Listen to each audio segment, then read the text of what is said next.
Ladies and gentlemen of the YouTube universe, what is going on with you on this Friday afternoon?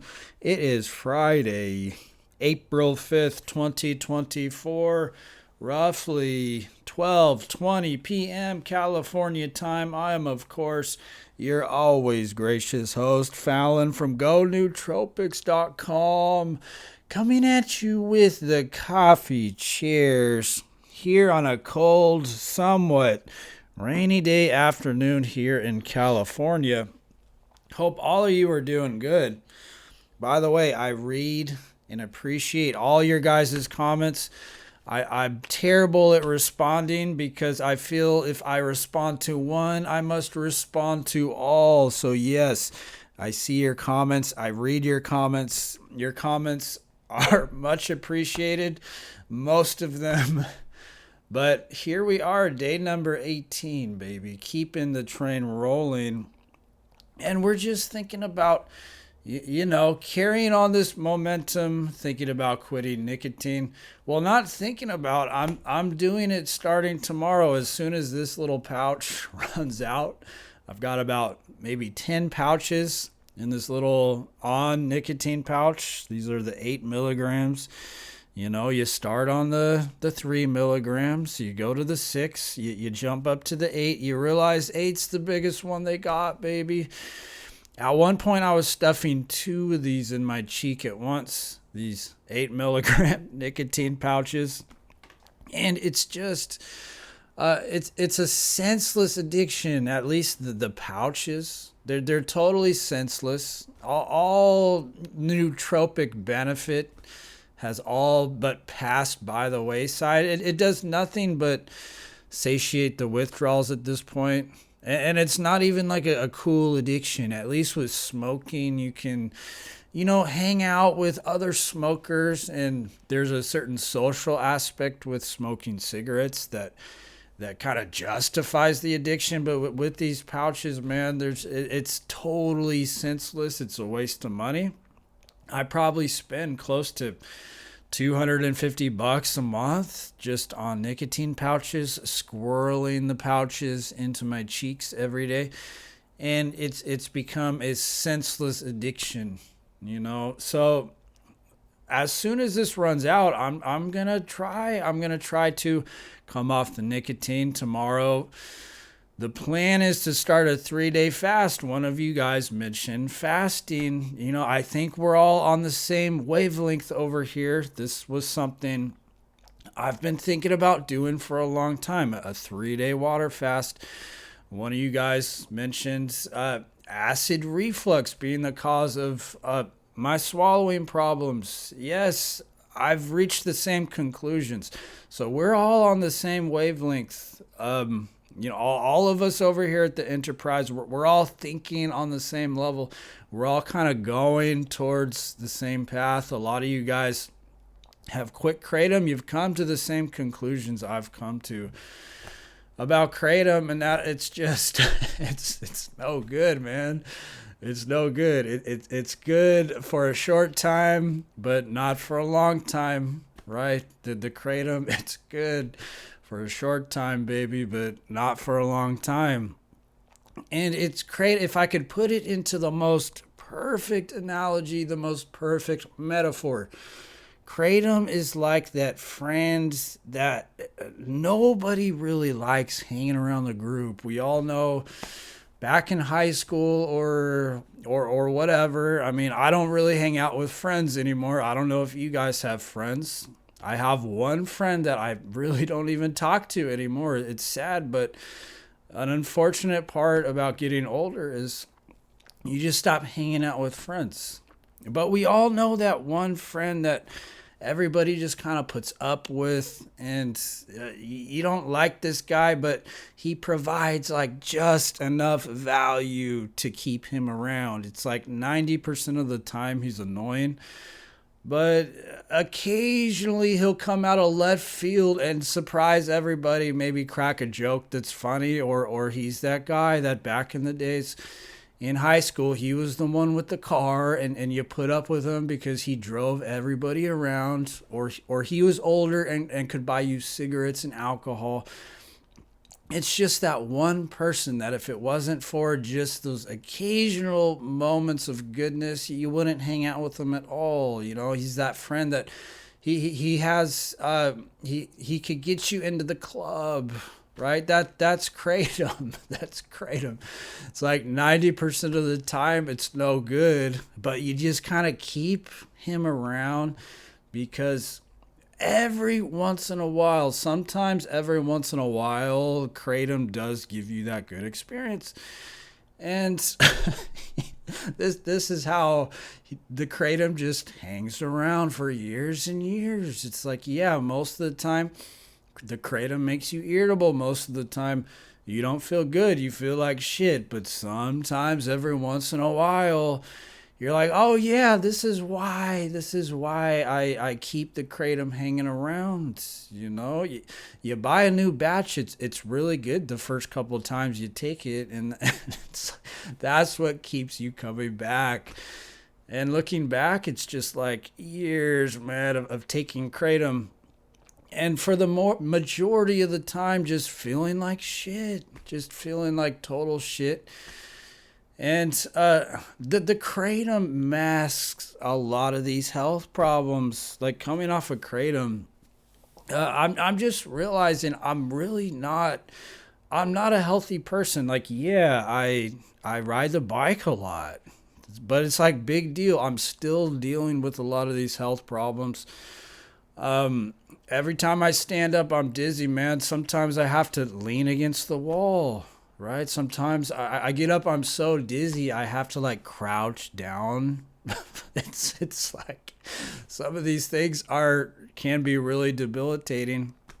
You know, my weight checks out. I'm not overweight. I don't eat terribly. You know, I'm not over here smashing down a box of Intamin donuts every night. I don't drink sodas. I drink water for the most part. But it's still, especially in today's age, with what they're doing to the food and all the poisons, man, it's like, so I'm not healthy. I would venture to say that none of us are really healthy. None of us really know what really good health feels like because it's kind of the deck is kind of stacked that way. It's stacked. It's like even if you try to eat healthy, what they're doing to the foods and how the foods are like void of nutrients and how the foods are sprayed and all these toxins and preservatives and even if you stick to the single ingredient foods, it's like they're fucking with those things too. And who knows how many angles they're attacking us at. You know, I'm not a huge conspiracy theorist, but does anybody think like the 5G radio signals are good for us? I'm not a huge conspiracy theorist. All I'm saying is a lot of days I wake up and I'm like, there's something wrong, man. There's something wrong. Something in the environment is not good for us. It could be frequencies. It could be the foods we're eating. Something feels off. I don't know what it is. All I know is I do pretty good to try to maintain a lot of aspects of my health. And still, it's like I wake up every day and I'm like, it shouldn't be this way. It shouldn't be this way. So all I can do is at least rid my life of the things I know are bad, like the kratom, you know. And let's be honest, I got into kratom knowing the game. I feel bad for a lot of people getting into kratom because a lot of new people, they don't have experience with drugs. When I got into kratom and I took kratom, it was kind of like, I was like, okay, yeah, this is, this could cause some problems. I already knew based on how I felt after I took it that, okay, it's not the strongest, but it's certainly, there's something here that's really strong. And so I can't say I didn't know what I was getting myself into. So I do blame myself for taking as much kratom as I did for all those years. right? I took Kratom for years, but there's a lot of new people getting into it, and they just don't have the slightest clue.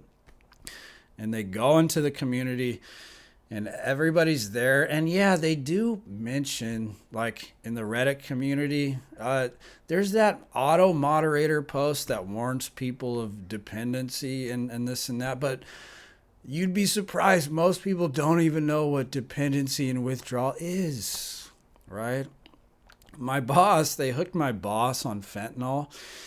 And he had no idea. He had no idea what he was getting himself into. And when they withdrew the drug and his prescription ran out, he checked himself into the psych ward because he had no clue what was happening. He ended up suing the doctor who prescribed him the fentanyl patch and ended up winning a case. I think he made like $50,000 for suing this doctor for medical malpractice. That's the thing with my boss. He loves suing, and he really did think that somebody did him wrong, which he was right. You know, these doctors don't warn you. The community doesn't warn you. The Kratom community doesn't warn you. I knew. I have no excuse, but I honestly do feel bad for the majority of people getting into Kratom who have no clue. And even if they're only using 5 to 10 grams per day for a year, they're still going to go through a withdrawal process that's much worse than caffeine, which is what the community tells you. It's no worse than a caffeine dependence. No more dangerous, no more addictive than a harmless coffee dependence. And if you look up the stats, I just recently did this. I was shocked to see how few caffeine overdoses there've been. There's been, I think, 90 in recorded history, 90 caffeine overdoses, and most of those were people taking the powder, and a third of those were suspected to be suicides, people taking very, very high doses of caffeine. And with Kratom, and I know the community loves to disregard these stats, but the Tampa Bay Times did what I thought was a pretty good investigative report of Kratom, and they found, I think, over 580 people died from a Kratom-related overdose. Most of them had other drugs in their system, but about 50 did not. 50 overdosed solely on the herb. It inhibits enzymes in the body that breaks down other drugs. So if you're taking Kratom with other things, well, it's reducing your body's capability to eliminate those other things, and it allows some of these other drugs to build up to potentially harmful levels. So you can't say Kratom is just as harmless as coffee. It's just not true. And a lot of people in the community, this is the thing they parrot over and over and over again. No more dangerous than coffee. No more dangerous than a caffeine dependence. So here on day number 18, we're keeping the train rolling. We're going to do this 3-day water fast starting tomorrow. We're going to come off the other senseless addictions, because you quit one thing and you just kind of, it's like cleaning a little part of your house. You just feel like cleaning the rest of the house. You feel like cleaning things up, and you just tend to keep going. And while I don't want to become the coffee drinking AA guy, this appears to be my destiny. This appears to be what's on the horizon for me, is just the coffee drinking, teetotaling guy. I've just been there. I've been there. I got the t-shirt. And how many times are you going to hop on the ride, right? How many times can you go on Splash Mountain, right? It's a fun ride, don't get me wrong. A lot of these roller coasters, it's a fun ride, but you go on it once, maybe you go on it twice, and you go on it maybe a third time, And then you just start to see, okay, it's kind of like you're starting to see the patterns repeat. You're starting to see these things over and over and over again, and it just becomes less fun. And ultimately, all you're doing is satiating the withdrawal symptoms, which is makes no logical sense whatsoever. Addiction is not a logical disease. But sometimes the light of logic is allowed to shine through, and you just see these things for what they are, like these nicotine pouches. They do nothing. They do nothing. And it's like one of my greatest fears is like, if I give up all these things, I'm just going to be left with like a husk. I'm going to wake up in the morning. There's going to be nothing but the coffee, baby. Nothing but coffee and husk as far as the eye could see. So that's what we're doing. We're going to try to give up nicotine. I gave up nicotine in the past, and it was in some ways more difficult than Kratom. Nicotine, it's like the physical withdrawals aren't bad, at least personally. But the thing about nicotine that's different from Kratom, at least for me, is there's just a fiendish craving that's beyond description. And if you've smoked or you've been hooked on nicotine before, you know what I'm talking about. It's just a fiendish craving that I don't really get with Kratom. When I come off of Kratom, there's some subtle cravings. It's like, yeah, your body wants to take it to cessate the withdrawals, but the cravings are very manageable, at least personally. But with nicotine, it's like nonstop fiendish craving, man, just nonstop fiendish cravings all day. And last time I quit for 5 days, and even on day 5, it was like still craving the nicotine. Still craving it and thinking, man, when is this going to stop? And yeah, it takes about a week for the cravings to stop. But it's a different beast. Is it harder to quit than Kratom? I think in some ways it is, especially smoking, man. Smoking was one of probably the hardest things I've ever given up. Smoking cigarettes, smoking about, never a pack a day smoker, but like a half a pack a day smoker. And that was very, very difficult.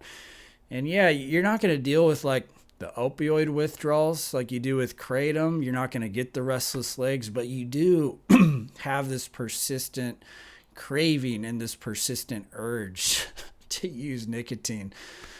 So we're just going to see what happens. We're going to do the 3-day fast, which is really good.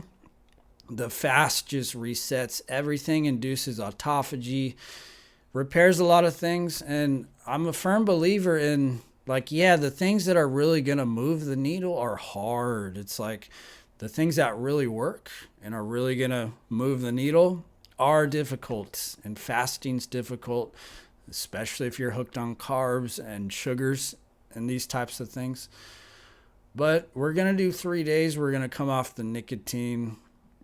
I didn't want to do I've always wanted to do the fast, but in the beginning of the Kratom detox, it's probably not a good idea because your body's already going through a tremendous amount of stress. So you give the body a little break, and maybe a week, 2 weeks into the withdrawals, you go on a 3-day fast and you just hope, right? You do these things just in hopes that something works. So that's the plan, ladies and gentlemen. FallonGoNootropics.com. As always, thank you for watching. Thank you for subscribing, and I will see you very soon. Peace.